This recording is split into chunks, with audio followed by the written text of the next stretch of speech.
something very special happened the other day, and it's getting passing coverage, if not being ignored outright.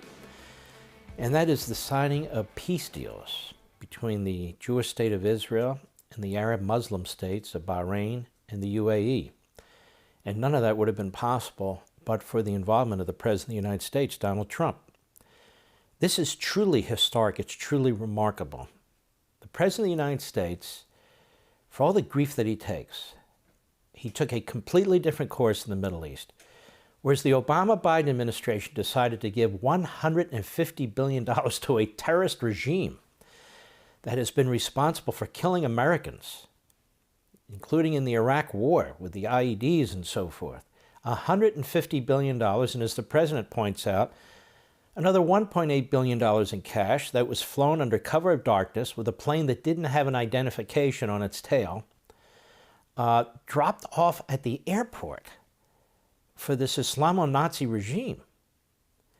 And they had a deal, they said, with this regime that it would slow down its processing of nuclear weapons-grade material. A regime that has lied and has violated every other requirement that the UN has ever attempted to place on it. So this was a disaster. That's number one. So the President got rid of that deal. And everybody said if he gets rid of that deal, oh my goodness, it'll be a disaster. No, he got rid of the deal. Number two, the President of the United States kept this promise, where other presidents have lied. And that is, he recognized Jerusalem as the capital of Israel. Then he moved our embassy from Tel Aviv to the capital of Israel, Jerusalem. Then he cut off American tax dollars under the Taylor Act to the Palestinian Authority and other Palestinian entities that were using the money in part to subsidize and pay pensions for terrorists. The more Americans you kill in Israel, the more Jews you kill in Israel, the bigger the pension for you and your family. The President said enough of that. In fact, he went further. He shut down their office in Washington, D.C., the old PLO office. That was, again, a terrorist nest. What else did the President do? The President saw, realistically, that the Golan Heights were absolutely essential to Israel's survival. And in past wars, they lost a lot of men and tanks defending those heights, first taking them and then defending them. So the President recognized Israel's sovereignty over the Golan Heights. So that and more. And so what took place? The left attacked him. The left said that the President of the United States would create a massive war in the Middle East. None of this has happened. Quite the contrary. As a consequence of this, and among other things, the Israelis and certain of its Arab neighbors have been working very, very closely together on diplomatic matters, intelligence matters, and yes, on even military matters.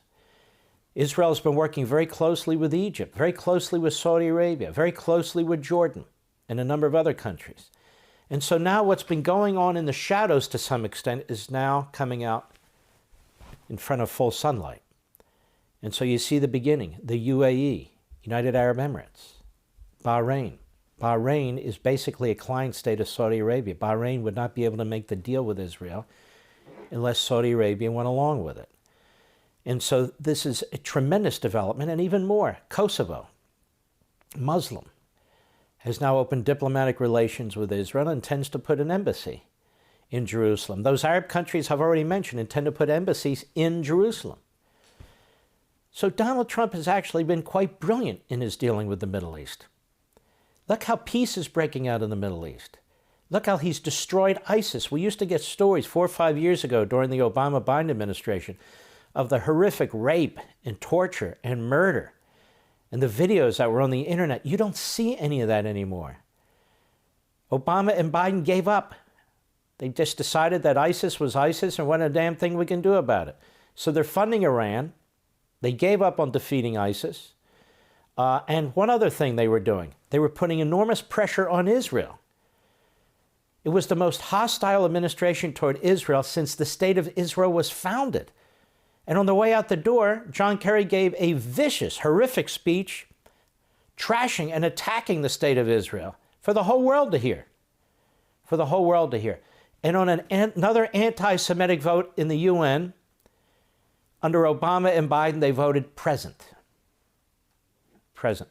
So we have this new day where peace is really breaking out in the Middle East. Nobody thought this was possible but the President of the United States.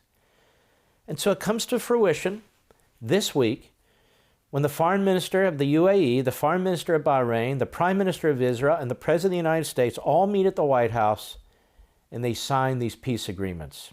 And our media downplaying it, some of the media even saying, what's the big deal? It's really quite shocking.